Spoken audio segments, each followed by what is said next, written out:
Sam Watson never imagined how a single flight could change his destiny. A struggling mechanic clutching his wailing infant daughter, he was desperately seeking a new start. Seated in coach, his clothes oil-stained and heart-heavy, Sam felt the judgmental gazes of passengers all around. Little did he know the mysterious, elegant woman in first-class Victoria Rutherford harbored her own ghosts. Wealth so vast it could turn fortunes in a day did not shield her from personal tragedy. Fate had placed them side by side, hurtling thousands of feet above the ground. Through tears, confessions, and twists of fate, they would learn that one moment in the clouds could reshape a lifetime on Earth. Sam Watson trudged up the narrow jetway at LaGuardia Airport, exhaustion evident in each step. Clutching his 8-month-old baby girl, Lily, he struggled with a frayed diaper bag slung over one shoulder. His dusty jeans bore a conspicuous oil stain on the left thigh, residual evidence of his last frantic shift at Mel's Auto Repair. Sam had been laid off that morning, just 2 weeks after his wife left him and Lily, chasing a dream that left their little family shattered. Now, he was heading to Seattle in hopes of a new job and a new life. The boarding line felt interminable. Other travelers shot him frowns, as if a crying baby on a plane were a violation of an unspoken code. Lily was teary-eyed and fussing, cheeks flushed. Sam did his best to bounce her softly and coo some lullaby. He inwardly wished for some miracle. If Lily could fall asleep, maybe the journey wouldn't be so punishing. Just ahead, a tall flight attendant wearing crisp navy attire greeted everyone with forced cheer. Welcome aboard. But her eyes flickered with apprehension when she saw Sam's screaming infant. Sam felt judged, but he pushed forward, determined not to let the stares of strangers add to his already mounting anxiety. He had exactly $47 left to his name, enough for a few cheap meals, but definitely not enough for the fancy noise-cancelling headphones that might have spared the rest of the cabin from Lily's cries. Finally finding his seat 28B, Sam hoisted the diaper bag into the overhead bin. The aisle seat occupant, a curly-haired college student with large headphones, gawked at Lily as though expecting a meltdown of epic proportions. Sam offered a weak smile in apology, taking the seat by the window. He whispered to Lily, praying she would calm down, or at least that the plane would take off soon and the humming engines might lull her to sleep. Sam, drenched in fatigue, tried to settle himself. He couldn't help but recall the events of the past month. First, the baby's mother, Kate, had left. She said she needed time to find herself. Then his boss pulled him aside, explaining that the auto shop had to downsize. Sam was the last mechanic hired, so the first to go. The heartbreak, the panic, he was near his breaking point. Yet, as the plane doors closed, a renewed sense of determination inched into his chest. Maybe the move to Seattle would be the fresh start he and Lily desperately needed. From the first-class cabin, just a few rows ahead, Victoria Rutherford fastened her seatbelt. At 32, she was one of the youngest billionaires in America, heir to the Rutherford industrial empire and CEO of Rutherford Philanthropies. The press loved to glamorize her, a philanthropic socialite who dined with tech moguls like Elon Musk and attended summits with Bill Gates. But none of that offered protection against heartbreak.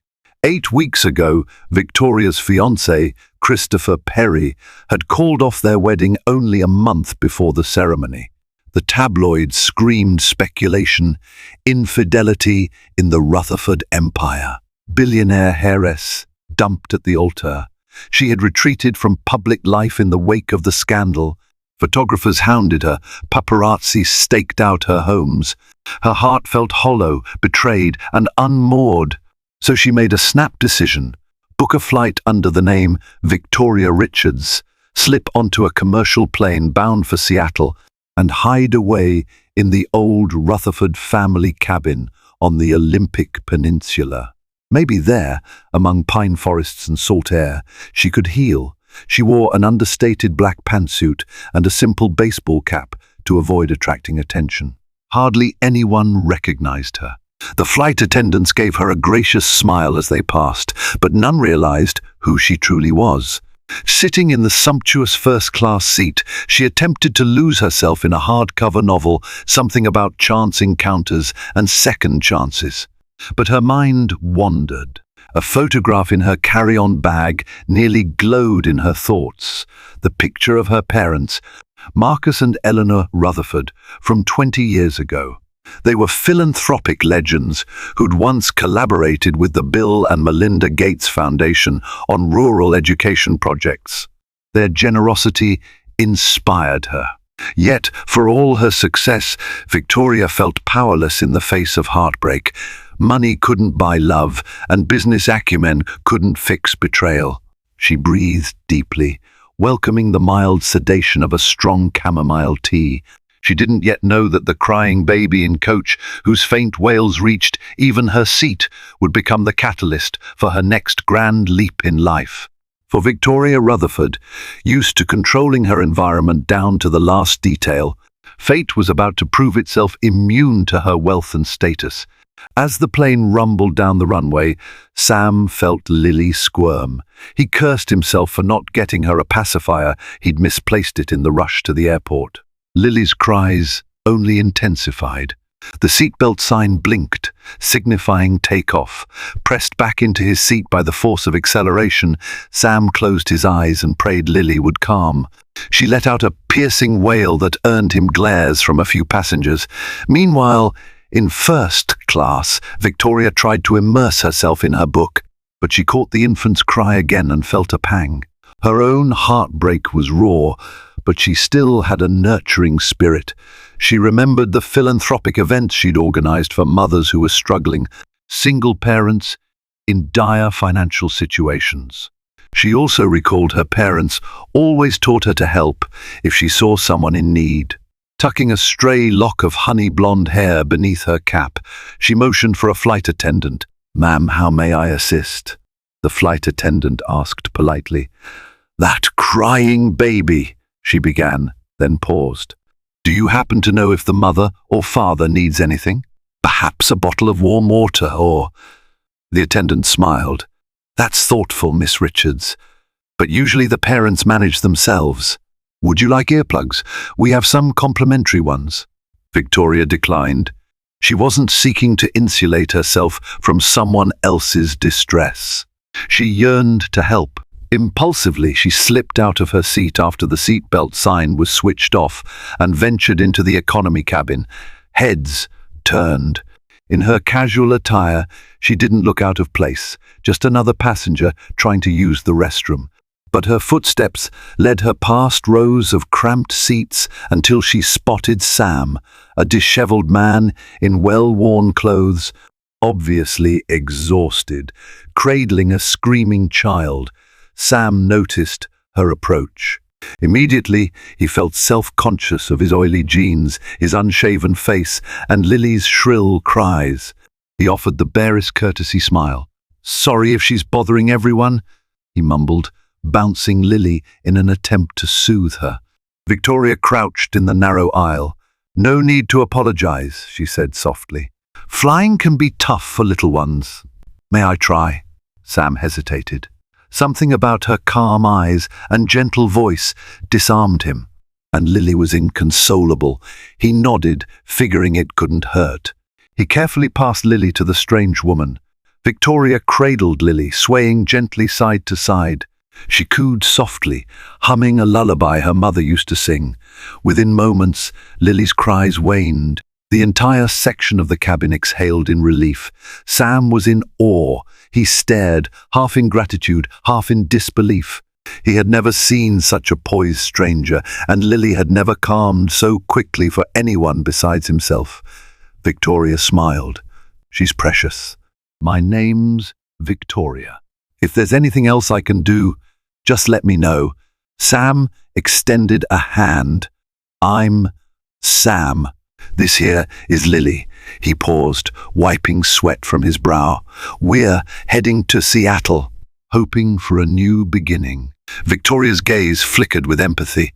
New beginnings can be wonderful, even if they're scary at first. Her own voice trembled, remembering her own reason for escaping to Seattle.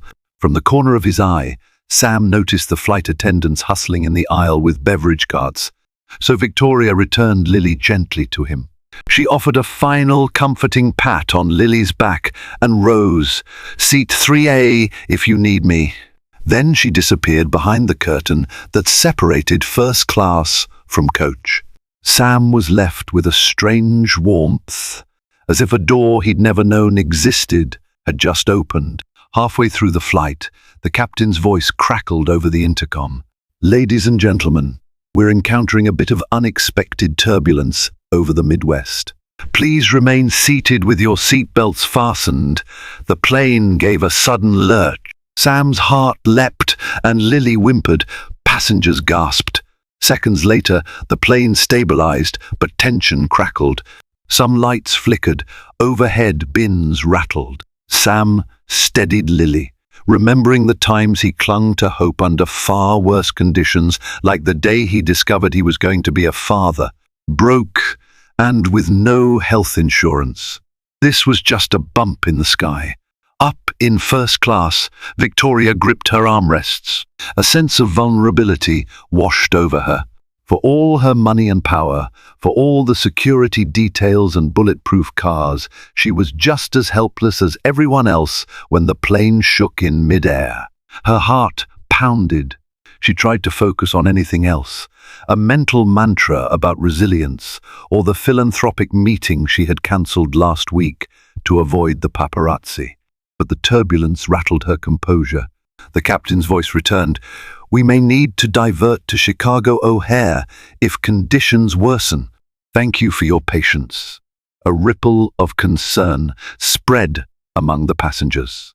Sam exhaled, unsure if a diversion would mean extra costs he couldn't afford.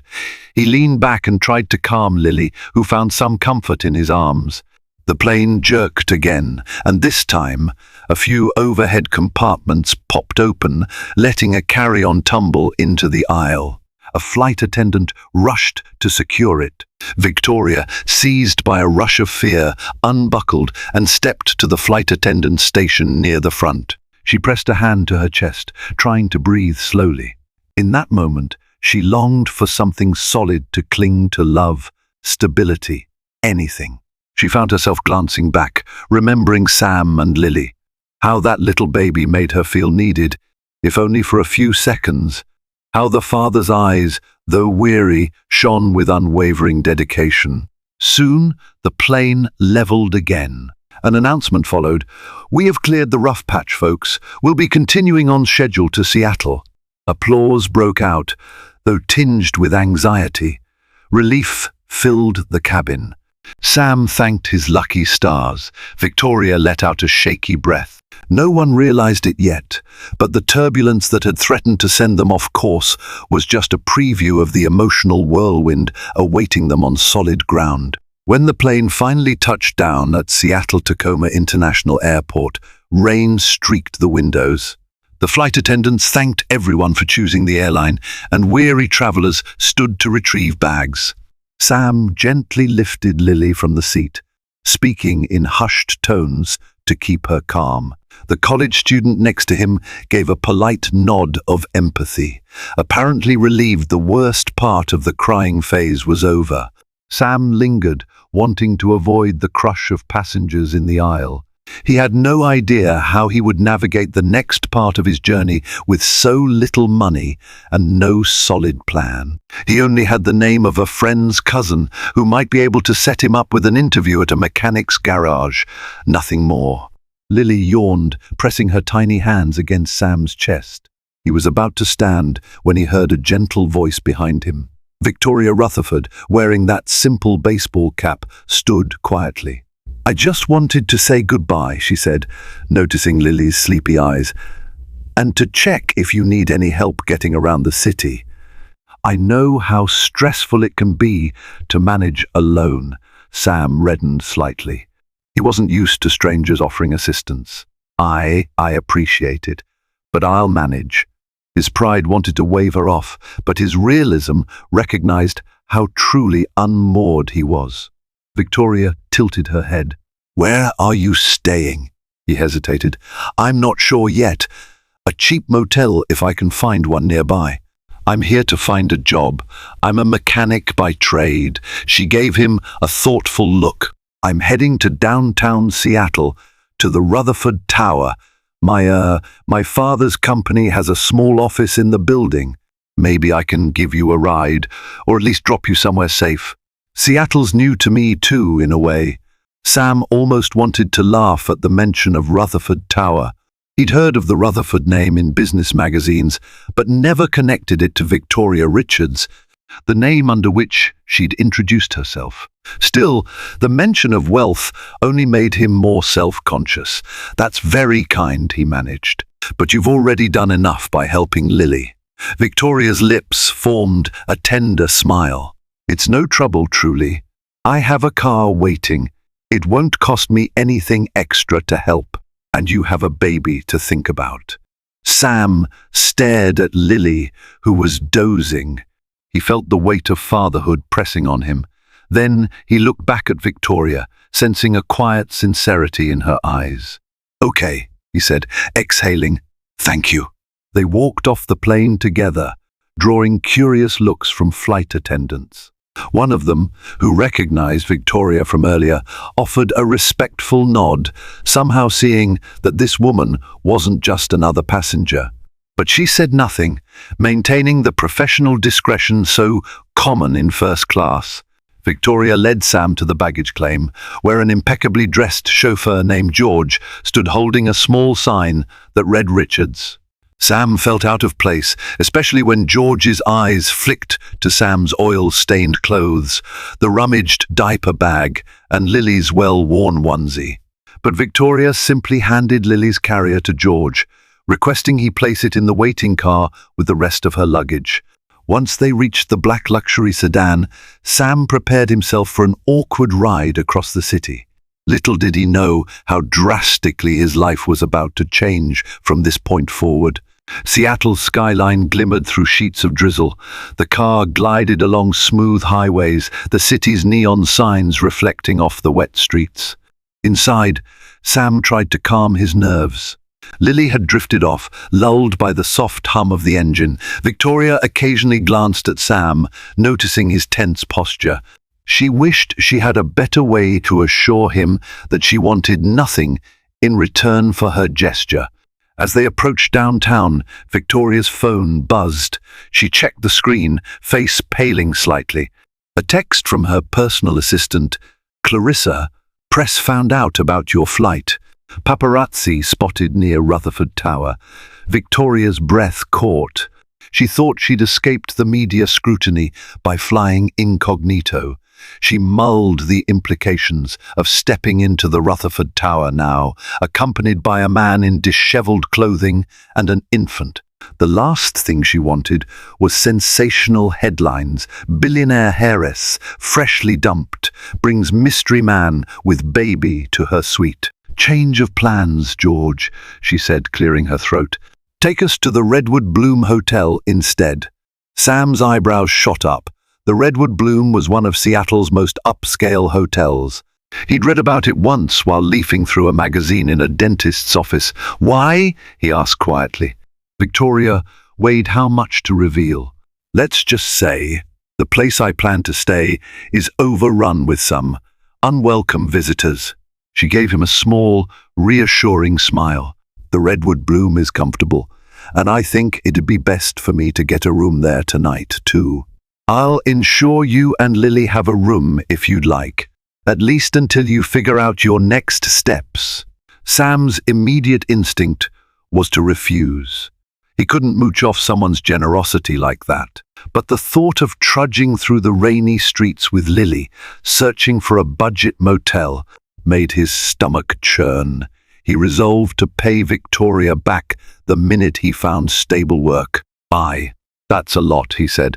"But Lily really needs a safe place to sleep." "Thank you, Victoria. I'll find a way to repay you." Her eyes softened, but she kept her tone light. "Consider it an act of kindness." I promise you I'll be fine." They arrived at the Redwood Blooms valet station. The doorman welcomed them with an umbrella, whisking them inside. The lobby's grandeur was breathtaking: polished marble floors, glass chandeliers, and a soft fragrance of lavender. Sam felt even more self-conscious, imagining that each squeak of his worn sneakers echoed across the opulent halls. At the reception desk, Victoria requested 2 adjacent suites. The receptionist, an efficient woman named Ava, typed briskly, occasionally stealing glances at Sam and Lily. When asked for identification, Sam started rummaging through his fraying wallet. Victoria quietly assured him it wasn't necessary. Everything would go on her account. Moments later, both suites were confirmed. Victoria politely excused herself to Sam, promising to check on them in a bit. Sam was led to his room, an immaculate space with plush carpeting, a huge window overlooking the city, and a crib already set up for Lily. He gently set Lily down in the crib, brushing his lips against her forehead. A wave of gratitude and confusion washed over him. Who was Victoria Richards, really? Why had she been so kind? And where on earth was he supposed to go from here? In the adjacent suite, Victoria paced. Her mind swirled with 1,000 anxieties: paparazzi, heartbreak, Sam's uncertain future, and the knowledge that if the media found out her location, Sam might be dragged into her public scandal. As she poured hot water for tea, she found her gaze wandering out the rain-lashed window. She replayed Sam's exhausted face, the baby's trusting eyes. An ache formed in Victoria's heart, different from the heartbreak Christopher's betrayal had left. This was empathy, a powerful draw to help someone in dire need. She realized with a start that she was still wearing her baseball cap, a poor disguise for her identity. Pulling it off, she ran a hand through her hair and wondered if she was once again biting off more drama than she could chew. It was nearly midnight when Sam felt safe enough to leave Lily napping in the crib. He cracked open the suite's door, stepping into the corridor. Victoria's suite was directly next to his, and light seeped out from beneath her door. Unsure whether to disturb her, he hesitated. Yet he needed to express his gratitude and glean some sense of what was truly going on. Gathering his courage, he lightly rapped on her door. Victoria opened it, dressed in comfortable loungewear. Her hair fell loosely around her shoulders, her face free of the makeup that had concealed her stress on the plane. She looked younger, more vulnerable. "Hey," she said softly. "Everything okay?" Sam nodded. "Yeah, Lily's asleep. I just wanted to thank you again." He paused, searching for words. "This is beyond anything I expected. You barely know me." She invited him in, motioning to a small sitting area where a pot of tea and 2 cups waited. Sam sat, trying not to sink too deeply into the plush chair that felt more expensive than his entire savings. Victoria poured the tea carefully. "It's my pleasure to help," she said, handing him a cup. "I feel drawn to do something good. I haven't always been in the best mental space myself, so maybe it's a way for me to refocus." Sam sipped the tea. Well, it's not my business, but the driver called you Miss Richards. Then you mentioned Rutherford Tower. Now Redwood Bloom. I'm just a bit confused." Victoria inhaled slowly.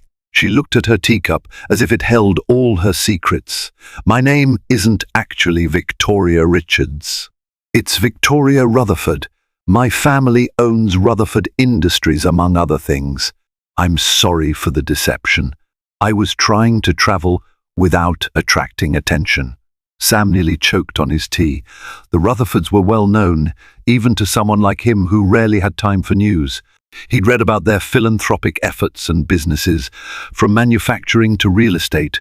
He felt his face grow hot. Wow, you're a billionaire." She tilted her head, offering a self-conscious smile. "So they say. But money doesn't fix everything. I was supposed to get married soon, but he left." Her voice grew strained.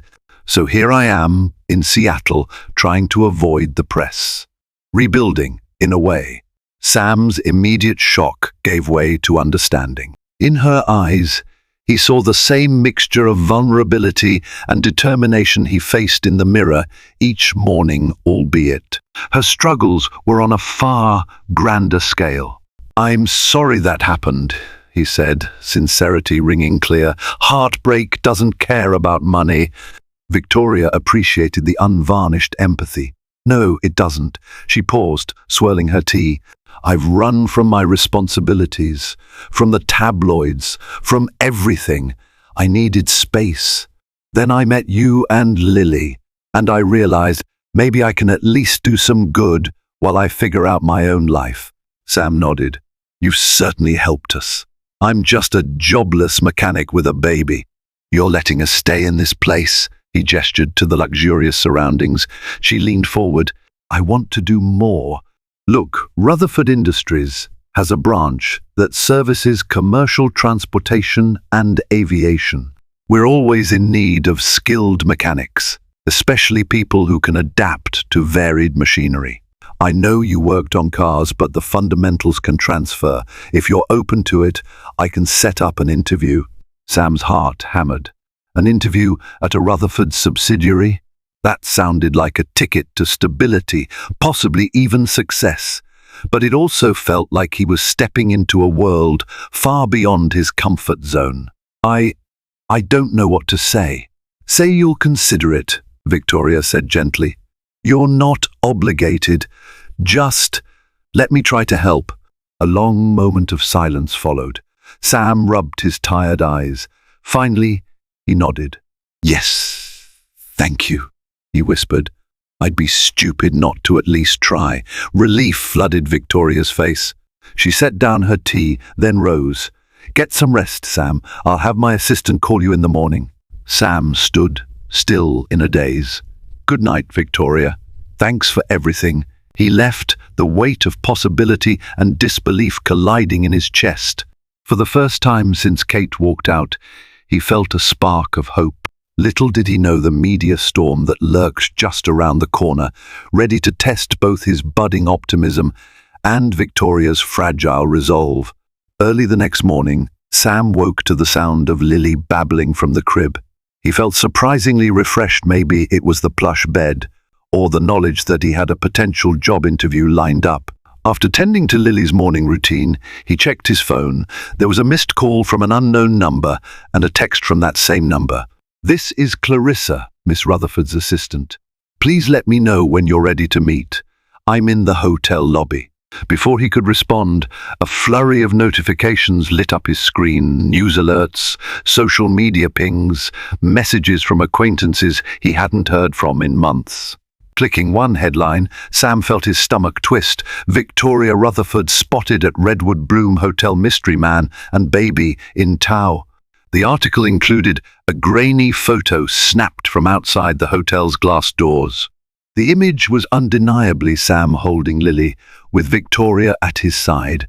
The paparazzi had discovered her location. Sam's heart pounded. He wanted to protect Lily from public scrutiny. He had never asked for any of this. He quickly fed Lily, changed her diaper, and gathered the nerve to go downstairs. In the lobby, he spotted Clarissa, a sleekly dressed woman in her mid-30s, exuding efficiency. She waved him over to a quiet corner, away from prying eyes. "Good morning, Mr. Watson," she greeted, her voice low and focused. "Miss Rutherford is handling some difficulties right now. The press has swarmed the building entrance. She wants to speak with you privately upstairs once we've secured a meeting room. We're trying to keep the paparazzi at bay." Sam's anxiety spiked. "This is so overwhelming." "I don't want Lily exposed to that madness," Clarissa nodded. "I understand. I'll help coordinate a private path. We can't keep the press away forever, but we can minimize contact." She checked her phone. "Miss Rutherford also wants me to set up an interview for you at Rutherford Transport Systems. I can schedule that for tomorrow if you're up for it." Sam swallowed hard. This was all happening too fast. but he forced a resolute nod. "Let's do it." Clarissa offered a professional smile. "Thank you. By the way," Miss Rutherford asked, "if you'd join her for a late breakfast in her suite. She'd like to make sure you and Lily are okay." Sam hesitated. He had no appetite, stress swirling in his mind. But he also owed her an explanation. Maybe she wanted to confirm that he wasn't upset by the sudden media attention. "All right," he said. "Let's go." Clarissa led him through a staff-only elevator, circumventing the glaring cameras near the main entrance. They arrived at Victoria's suite on a secure floor. 2 private security guards flanked the door. Inside, Victoria paced near a floor-to-ceiling window, speaking softly into a phone.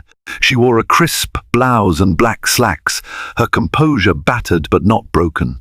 The second she saw Lily, her demeanor softened. "I'll call you back," she murmured into the phone, hanging up. Sam moved closer. "Good morning," he said, voice subdued. "I saw the news." Victoria's eyes darted toward the baby. "I'm so sorry," she sighed. "I never intended for you and Lily to be dragged into my media circus." He sensed her guilt and responded gently, "You've done so much for us. I don't blame you for the paparazzi. They'll latch onto anything." She seemed visibly relieved. "Thank you. I have my security team working on a plan to get you to your interview tomorrow.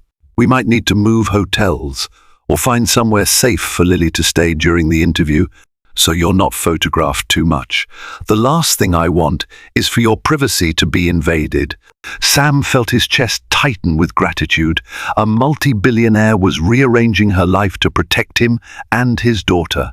"That's unbelievably kind," he managed. Victoria turned to the table, where a spread of pastries and fruit lay untouched. "Please, help yourself. I know this is a lot. For me, too. But maybe we can figure this out together."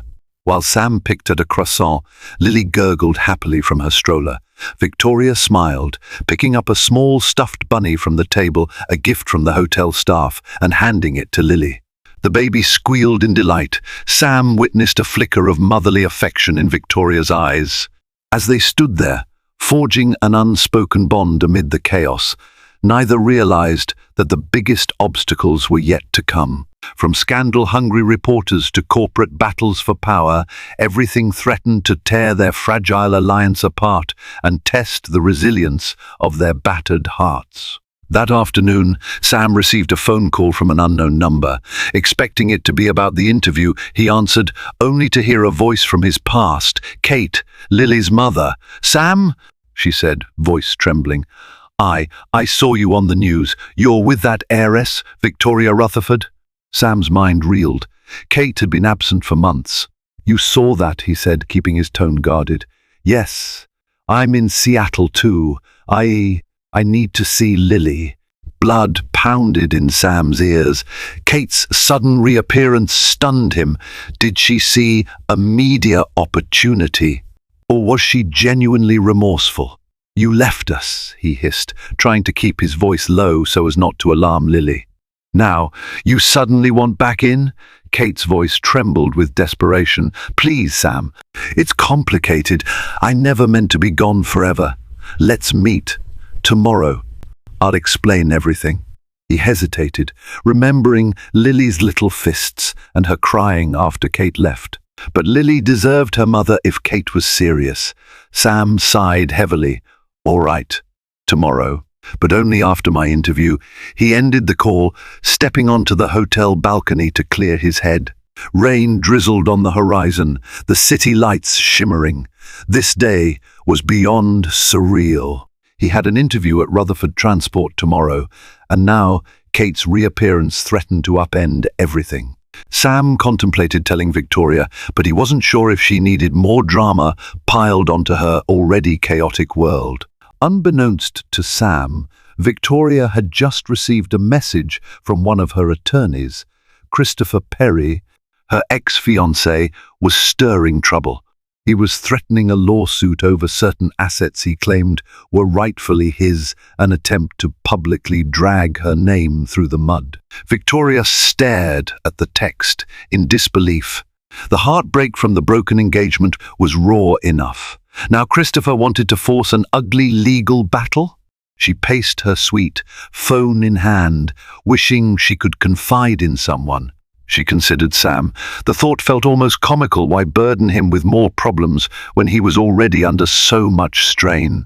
Alone, she approached the window.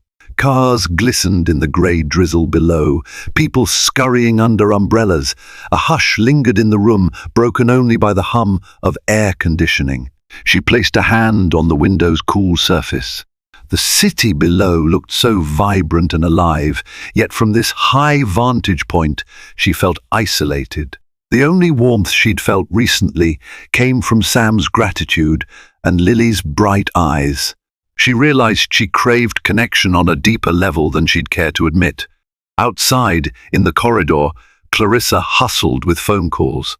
The Redwood Blooms management was growing anxious about the throng of paparazzi outside.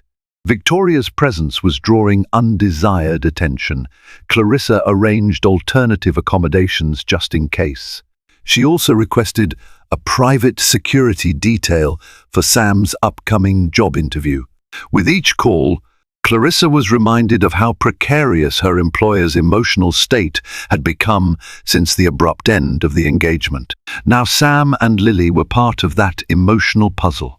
In a swirl of competing loyalties, betrayals, and second chances, everyone braced for the day to come, a day that would either solidify newfound alliances or send them crashing down in heartbreak once again. The morning dawned grey and damp. Sam woke with a pounding heart, more nervous about the interview than he'd ever been about any job before. Rutherford Transport Systems was no small garage. It was a multi-billion-dollar operation, maintaining and overhauling fleets of corporate jets, industrial vehicles, even specialized maritime equipment.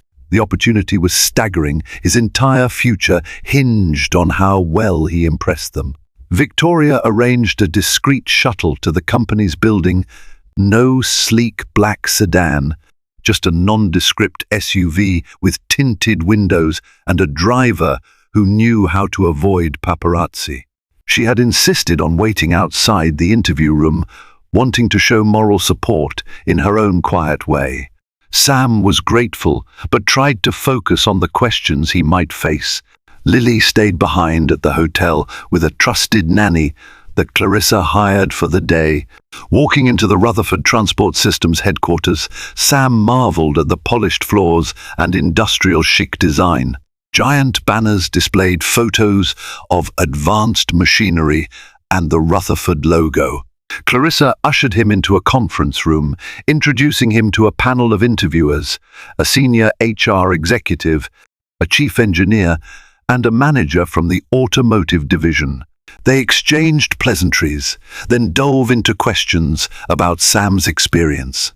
He answered candidly, citing his years at Mel's Auto Repair, the challenges of diagnosing complex engine problems, and his unwavering passion for mechanical work. The manager was intrigued by Sam's willingness to learn new technologies. The chief engineer pressed for details on Sam's approach to advanced diagnostics, a topic Sam spoke on with surprising fluency. Despite his nerves, he felt a surge of confidence, fueled by the knowledge that Lily depended on him. He wouldn't squander this chance. An hour later, the interviews concluded. Sam stepped out, heart racing. Victoria stood at the far end of the corridor, arms crossed, face anxious. He joined her, exhaling. "I think it went well," he said, almost disbelieving his own words. Her face lit up. "I'm sure they'll be impressed. Let's get you back to the hotel." Before they could leave, a commotion erupted near the building's entrance. Flashes of cameras cut through the glass doors, paparazzi jostling for angles. Security guards rushed to block them from entering. Somehow, the press had tracked them here. Victoria tensed. Sam instinctively shielded her from the cameras, even though they were still inside. But the tension was palpable. A security guard guided them through a side exit. Victoria's face was drawn with worry. Once they were in the SUV, she exhaled heavily. "I'm sorry," she whispered. "It seems like every move I make is under a microscope." Sam reached for her hand, a reflex of empathy. "We'll get through it," he said. The promise as much for himself as for her. The ride back to the hotel was quiet, each lost in their own thoughts. At one point, Sam remembered that he was supposed to meet Kate later. Anxiety and confusion swirled in his chest. Should he mention it to Victoria? Would it even matter to her? Yet the longing for closure propelled him forward. He had to face Kate. Back at Redwood Bloom, Sam parted ways with Victoria, promising to text if he needed anything. He stepped into his suite, where Lily was happily napping. The nanny quietly gathered her things and left, handing Sam a note from Clarissa indicating all her contact details. Sam slumped onto a chair, mind spinning. Within the next hour, he would see Kate again, and he had no clue if that would bring healing or more heartbreak. Sam waited in the lobby's corner with Lily's stroller close at hand. He refused to let Lily out of his sight during this meeting. Through the large windows he saw Kate step out of a ride-share car, her figure partially obscured by an umbrella. She entered, scanning the opulent foyer until she spotted him. Approaching, she looked both remorseful and nervous. Her hair was damp from the rain, and faint shadows under her eyes betrayed stress. "Sam," she said breathlessly. "Hi, Lily." She reached out to the stroller, but Lily shrank back, unfamiliar with the woman who used to be her mother figure. Kate withdrew her hand, face falling. An awkward silence ensued. Finally, Sam led her to a quieter lounge area. He insisted they not go to his suite, not until he understood her intentions. "What do you want?" he asked bluntly, resisting the surge of anger. Kate swallowed, her voice trembling. "I made a mistake, Sam. I was overwhelmed. I couldn't handle the responsibility, especially when we were so broke and fighting all the time. She hesitated, tears pooling in her eyes. "I want a second chance to be part of Lily's life. I don't want to lose my child forever." Sam stared at her. "You left without a single text, a single call, just a note saying you needed space. It's been months." Emotions flared in his chest, betrayal, sadness, exhaustion. "Now you show up because you see me in some paparazzi picture with a wealthy woman?" Kate shook her head vehemently. "No, it's not about the money or the fame. When I left, I stayed with a friend in Chicago to sort things out. I realized how much I missed Lily. I was afraid to come back, afraid you'd reject me." Sam's eyes flickered to Lily, peacefully asleep. "I'm not going to deny Lily a chance to know her mother, but you need to prove you're serious this time. We have nothing to spare for half commitments." Kate nodded, tears now streaming. "I understand. I'll do whatever it takes." He rubbed his temples. "I'm trying to build a new life here. I might have a job soon, thanks to someone. If you're truly staying, you need to find a way to support yourself, and you have to do right by Lily." She gave a shaky sigh. "I will." Sam felt a small measure of relief. Perhaps Lily could have both parents, even if Sam couldn't mend his relationship with Kate. But trust would take time. He escorted Kate to the lobby entrance. "We'll talk soon," he murmured. "I need to process this. And Lily needs a stable routine. Let's move slow." Kate nodded, grateful. "Thank you. I'll be in touch." As she left, Sam's mind whirled. On the one hand, Lily deserved to know her mother. On the other, he worried Kate's reappearance would unravel the fragile hope he'd begun to nurture with Victoria's help. He felt an almost magnetic pull to confide in Victoria, share all his worries. She had become a strange constant in his unstable world, but he also knew she was wrestling with her own heartbreak and the press's relentless hounding. He returned to his suite, finding Lily awake, her tiny mouth forming a delighted grin at the sight of her father. He scooped her up. "I'll figure this out, Lilypad," he whispered. "We'll figure it out, one step at a time." Early the next morning, Sam's phone rang. It was the manager from the Rutherford Transport Systems panel. He'd been selected for the position junior mechanic, with room for growth. The salary was more than double what he'd earned at Mel's. Relief and excitement merged into a powerful surge of hope. He thanked them profusely, listening to the details about paperwork and a start date in 2 weeks. Eager to share the news, Sam knocked on Victoria's door. She opened it, wearing casual slacks and a crisp shirt, phone in hand. "Good morning," she greeted, though her eyes betrayed stress. "How are you? I got the job," Sam exclaimed, careful not to shout too loudly and disturb other guests. "I start in 2 weeks." Victoria's face broke into a radiant smile, her earlier tension momentarily forgotten. "Sam, that's wonderful." She stepped forward and hugged him impulsively, surprising them both. "I'm so proud of you." Sam, stunned by the warmth of her embrace, felt a jolt of gratitude and something deeper. He cleared his throat. "I couldn't have done it without you," he whispered. She waved off the praise. "You earned it. Your skills, your determination, that's what got you hired." Her phone buzzed, and the moment broke. She glanced at it. A flicker of annoyance and worry crossed her features. "The board is meeting tomorrow, and apparently Christopher is trying to meddle with some Rutherford Industries shares. It's complicated. I might need to show up in person to block him." Sam frowned. "He's your ex, right? Didn't he give up any claim after ending the engagement?" Victoria sighed. "We had some business entanglements. Stocks, philanthropic ventures, personal loans. He's trying to leverage them to paint me as unstable, maybe hoping for a cash settlement. My father's lawyers are handling most of it, but the board wants me present." She rubbed her temples. "It's like a never-ending drama." Sam hesitated, wanting to help but unsure how. He offered quiet reassurance. "You'll handle it, and if you need moral support, I'm here." Her eyes softened. "Thank you. Actually, want to come with me? The board might want to meet the new hire for Rutherford Transport, especially since it reflects well on me to have discovered fresh talent." A hint of a grin touched her lips. "And maybe it'll keep me calm, having a friend nearby." Sam felt a flutter in his stomach at being called a friend. "Sure," he nodded. "I'll be there."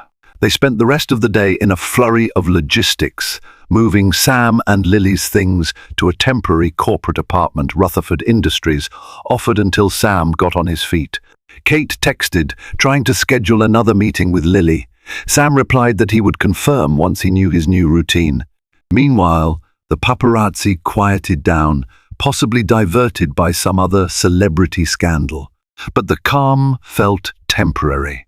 The next morning, Sam found himself standing in the lavish corridor outside the Rutherford Industries boardroom. He wore the only decent collared shirt he owned, freshly pressed at Victoria's insistence. He felt a bit like an imposter, but also determined to be there for her. Victoria was inside, addressing the board. From time to time, raised voices leaked through the heavy doors, one belonging to a man Sam assumed was Christopher. The tension was palpable. A few staff members hurried past, whispering about the heated discussion. After a painful half hour, the doors swung open. Board members filed out, some looking exasperated. Christopher Perry emerged next tall, slick, wearing a self-satisfied smirk. His gaze landed on Sam, then flicked dismissively over Sam's worn shoes and budget watch. "So you're the new friend," Christopher sneered. "Impressive company you're keeping, Vicky." Victoria stepped out, face flushed with anger. "Christopher, this is none of your business. Leave Sam out of your games." Christopher gave a mocking laugh. "I'm sure your father would love to see what you've been up to, picking up random people off planes. Tell me, Sam, how long until you ask her for a handout? Or is that job she gave you not enough?" Sam bristled, fists clenching. "I don't need your approval, and it's not a handout if I earned it." Christopher rolled his eyes. "Sure, keep telling yourself that." Turning to Victoria, his voice dripped with scorn. "You'll regret humiliating me, Vicky. If you keep blocking my claims, I'll drag your name through every tabloid in the country." Victoria's eyes flashed with controlled fury. "Try it. My lawyers are ready." He scoffed and stalked away, leaving behind an air of malice. Sam placed a reassuring hand on Victoria's shoulder. "Hey, are you all right?" she inhaled shakily. "I'm fine. Better now that he's gone." A voice chimed in behind them. One of the board members, an older gentleman named Richard Malone, approached. "Miss Rutherford, well handled in there. We trust your judgment on these personal matters. But the next few weeks may be rocky with the press. We have confidence you'll rise above it." Victoria mustered a polite nod. "Thank you, Mr. Malone. We have expansions to focus on." "That's where my energy is going." Malone glanced at Sam with a faint smile. "Good luck at Rutherford Transport Systems, young man. Welcome aboard." True to her word, Victoria mustered her resources. Within 24 hours, she arranged a press conference in a modest auditorium near Rutherford Industries. A group of reporters assembled, hungry for any statement. Sam stood off to the side, Lily in a carrier strapped to his chest, heart hammering with anxiety. He had no desire to be in the spotlight, but he trusted Victoria. The plan was to keep it short and factual. He spotted Kate in the back, quietly observing. He'd informed her about the fiasco, and she wanted to show support for Lily's sake. Victoria took the podium. Cameras flashed incessantly. She exhaled and began, voice steady but resolute. "I'd like to address recent allegations made by Christopher Perry. These claims are baseless attempts to undermine my character and tarnish the life of a good man, Sam Watson, who is standing here as a valued employee of Rutherford Transport Systems." She gestured to Sam, who stepped forward, swallowing hard. "Sam joined our company through a fair interview process. He has proven his technical skills and work ethic. I have never, nor will I ever, exploit single parents or use philanthropic endeavors for personal gain." A hush fell. Victoria continued, her tone softening. "As some of you know, I've dedicated much of my career to supporting single-parent initiatives, including establishing daycare programs in underserved communities. Sam's situation reflects the resilience of many parents who faced hardships. I refuse to allow false narratives to hijack that." A reporter called out, "What about your relationship with Mr. Watson?" Victoria's eyes flickered to Sam. She took a measured breath. "My relationship with Sam is built on mutual respect, friendship, and yes, growing affection. Our personal lives should remain private, but I won't let them be distorted by malicious rumors." Another reporter asked, "Sam, can you confirm you're not simply living off Miss Rutherford's wealth?" Sam's temper flared, but he channeled it into a calm, firm response. "I work as a mechanic. I draw a salary, pay taxes, and support my daughter. Victoria has been kind, but I'm no freeloader. My goal is to stand on my own feet and ensure Lily has the life she deserves." The microphones crackled as the press clamored. The body language in the room shifted from skepticism to cautious understanding. Kate, standing in the back, offered a small nod as if acknowledging Sam's integrity. Meanwhile, Christopher was nowhere to be seen, likely preparing some other tactic. After the press conference, Victoria guided Sam and Lily to a waiting car. Clarissa followed, fielding questions. They drove away in tense silence, each replaying the words they'd spoken on stage. Sam felt equal parts liberated and exposed. Victoria stared out the window, face unreadable. "Thank you," Sam finally said, breaking the quiet. She turned, eyes reflecting exhaustion and relief. "We did what we had to." For the first time, Sam allowed himself to hope that truth would triumph over spectacle.